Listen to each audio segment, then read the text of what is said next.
নমস্কাৰ ৰাইজ, মই আজি আপোনালোকক এটা নতুন ৰেচিপি বনাই দেখাম। মচুৰ দালিৰ লগত কয়লা মাংসৰ ৰেচিপি। মচুৰ দালিখিনি মই ভালকৈ ধুই প্ৰেছাৰত 3টা চিটি মাৰিবৰ কাৰণে দিলোঁ।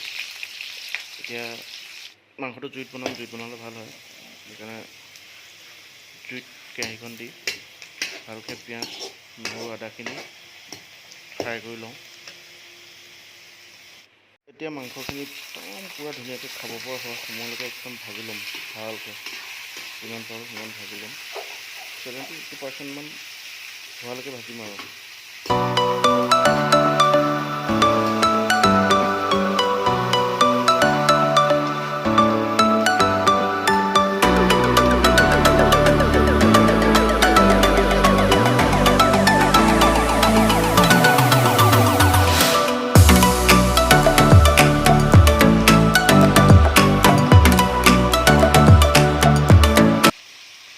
এতিয়া অলপ নিমখ আৰু হালধি দিলোঁ।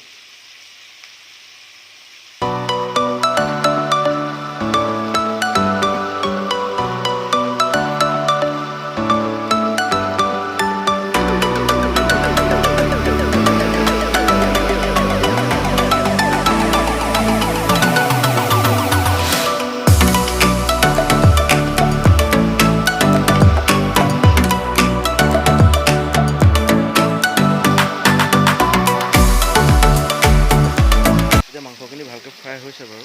মাংসৰ পৰা আপোনাৰ তেলটো ওলাইছে আৰু মাংসটোত আপোনাৰ তেলতে মই এটা বস্তু দিছিলোঁ, এইটো পাঁচফোৰণ। এইটো ভিডিঅ'ত নুঠিলে, পাঁচফোৰণটো দিলে মানে অলপ টেষ্ট হয় মাংসখিনি। সেইকাৰণে এইটো ৰেচিপিত অলপ মানে বনাবলৈ হ'লে আপোনালোকে পাঁচফোৰণ দিব লাগিব।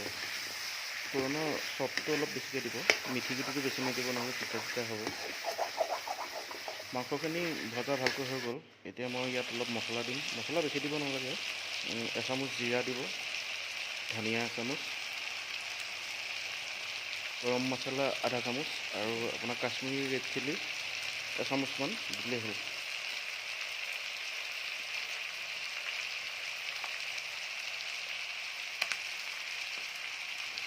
মাংসখিনি এতিয়া ভালকৈ ফ্ৰাই হৈ গ'ল। এতিয়া মই সেই বইল কৰি থোৱা দালিখিনি মাংসখিনিত দি দিলোঁ। দি ভালকৈ উতল আহিবলৈ দিম। এতিয়াকৈ উতল অহাৰ পিছত চাই থাককচোন কি হয় আপোনালোকে।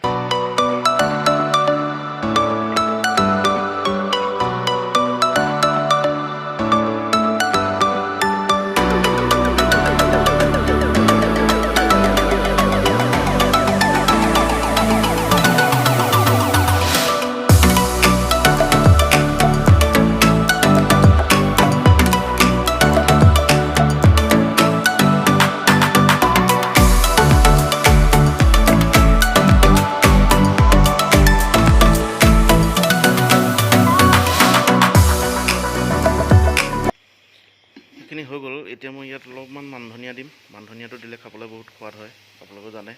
এতিয়া ইয়াত অলপ মান ধনিয়া দি অকণমান লৰাই মই নমাই দিম।